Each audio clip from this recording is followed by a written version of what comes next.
Libyan rebels claim they are in control of most of the country's capital, Tripoli. Two of Gaddafi's sons are arrested, with some reports suggesting the leader himself is in a specialist heart hospital in a town 14 kilometers east of Tripoli. Following a night of chaos in the capital, crowds were seen in the city's central square with people waving revolutionary flags. Now we cross live to journalist Mahdi Nazemroaya, who is in a hotel in Tripoli where foreign journalists have been obliged to stay during the conflict. Mahdi, thank you for being here with us this morning. Now you have been trapped, as most journalists, in the hotel. So tell us what's it been like for you. Were you threatened over the night? Well, I got fired at the start of the day while I was putting signs saying press. I made signs and put them in the front of the hotel. They fired the hotel. They have snipers. We all feel threatened. It's less now than before, but if the rebels get here, a lot of us feel very insecure about that. What is the situation there now? What is it like now? Do you hear any gunshots outside of the hotel? Yes. We haven't stepped outside the snipers, but there's been looting in the hotel. Right now, I'm in the Libyan Media Authority's office, which is basically you need permission to be in here.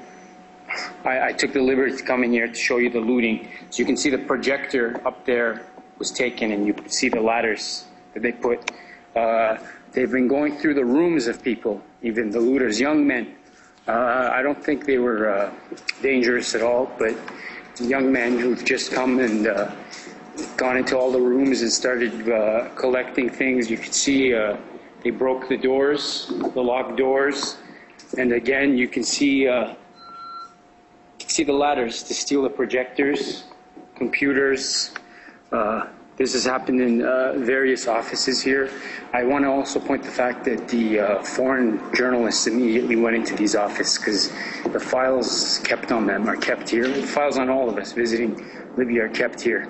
And they immediately took the chance to come in here and to take the files, basically. And they weren't happy about it either.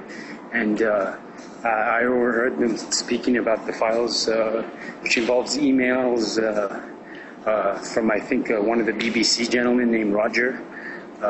Security-based files where he was in liaisons with London. Well, you remember, Steve, I told you. Something like that. Because I kind of took a peek. So as you can see, it's a ghost town. And we've all divided. We're not all together now. We're in different places throughout the hotel. Daybreak has come here in Tripoli, and we're hoping that we will be safely taken out by an international contingent from the United Nations, not from NATO. The British are talking about evacuating this place only for 5 nationals. Only for 5 of their people. Not the rest of us. Mahdi, I understand that the situation is very volatile at the moment from what you're saying, but can you tell us if you perhaps hear what's happening outside? Do you hear any gunshots? Do you hear any people there at all? What's been going on? No, I haven't heard any gunshots. I have been in touch with local Libyans. They are telling me that don't count on things being over. The media here, I have to be honest with you, they deliberately scared us a couple times. They took the opportunity to do a photo shoot with us all panicking. Like, I think it's too soon to say. I don't think this regime's fallen. I really don't believe it. And if what I'm being told is correct, it sounds very plausible because this is based on Yugoslavian tactics, which the Yugoslavians taught the Libyans. The Libyan military and Yugoslavian military had a lot of cooperation agreements, and there was a lot of training from the Yugoslavs here. So this could very well be the Yugoslav model was used here, with a mixture of local tactics and maybe even guerrilla warfare. Anyways, you could see there's some of the young men who are looting and are outside now. They're walking around. It's a ghost town. It really is. You told us earlier that there are snipers outside of the hotel. So who do you think they might be targeting? They were shooting at us, putting up. They shot at me, putting up a press sign. They shot at the hotel. Why do you think that international journalists might be the target? Yeah, there is firing now. Firing has started again. Firing has started again. Or I'm sorry. I'll repeat my question asked you earlier. So yeah. You told us that the snipers are outside of the hotel and they might be targeting you. Why do you think this is the reason? Why do you think they are targeting you, international journalists who are holed up in this hotel? Maybe Mr. Sarkozy wants a reason to send French troops here, just like he did in the Ivory Coast. You know, a couple of international journalists dead, saying there's chaos. We have to intervene. This is a responsibility to protect. Mr. Sarkozy and his cabinet could easily say that, so can President Obama and Prime Minister David Cameron. You know, a couple of us get killed for multiple reasons, not just that. There's a bloodbath in Tripoli, and they say we can intervene. It's our responsibility to protect. Since they have a responsibility to protect, I'd like to see them go into Bahrain or other parts of the world that are being bombarded. I never saw the responsibility to protect in Rwanda or in Gaza or in Lebanon. So this is preposterous. They were firing at us. Our hotel's been fired at. You know, I'm sure that my colleagues here from the other press agencies will say that they had soldiers in here or something like that. They'll say anything. Civilians, they're using civilian shields, but that's not the case. I'm sorry, I'm not going to lie. Even if they're going to kill me, which I'm afraid they might, I'd rather die honest.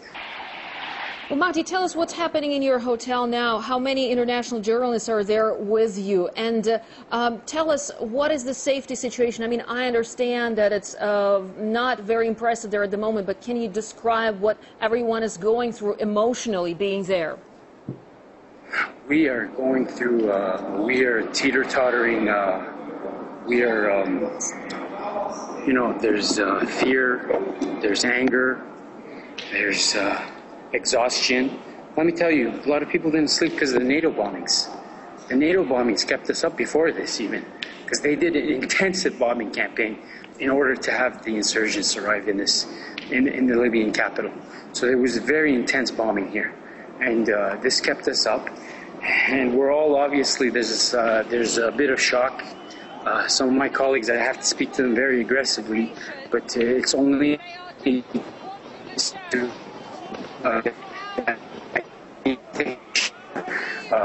several of us are really afraid for our lives because of the positions we have on this war and our opposition to NATO intervention in a sovereign state.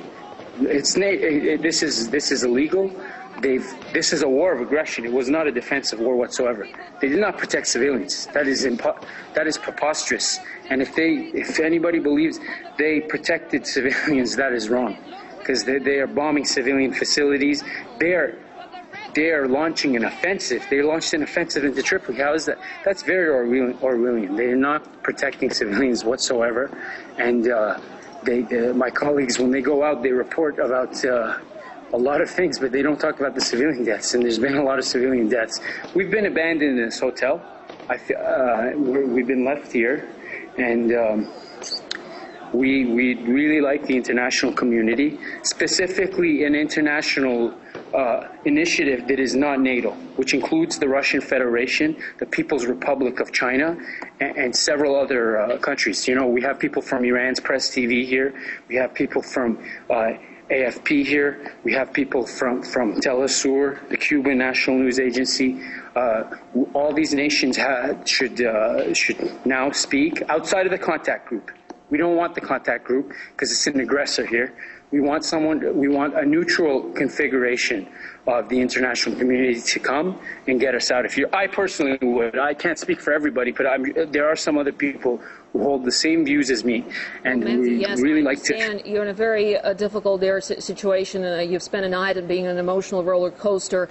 And we will, of course, be crossing back to you for more updates. But thank you very much indeed for bringing us what you could, being in those circumstances there, Mahdi Nazemroaya, in a hotel in Tripoli where most of the international journalists are at the moment. And thank you very much for showing some of the pictures there and what the looters have done to the hotel. Thank you very much indeed, and stay safe if you can. Mahdi Nazemroaya there joining us from Tripoli. And as the mainstream media talks of people waving revolutionary flags all over Tripoli, some independent reports suggest Colonel Gaddafi may be regaining control. Journalist Lizzie Fallon feels it could be the Libyan leader's intentional strategy, to let the rebels in. I have heard reports that people have come out into Green Square and other parts of the city waving the green flag, and that the Libyan army is in control.